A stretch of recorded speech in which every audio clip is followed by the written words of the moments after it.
The Sxmprail 595926 sensor valve is a direct fit for popular Watts and grundfos recirculating pump systems, making it a practical replacement for aging thermal bypass valves under a distant sink fixture.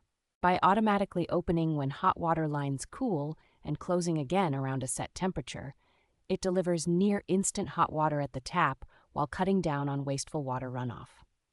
Its design uses a thermostatically controlled bypass between hot and cold lines, which helps shorten wait times, reduce water usage, and trim overall energy consumption in everyday use. The body is molded from reinforced high-temperature resistant plastic with substantial glass fiber content, giving it strong resistance to heat, pressure, and corrosion for long-term reliability. A straightforward threaded connection and under-sink mounting make installation approachable for many homeowners, often achievable with basic tools and an online video for guidance. The valve is tuned for standard indoor tank-style water heaters in residential settings, offering an efficient, low-maintenance way to upgrade a recirculating hot water system.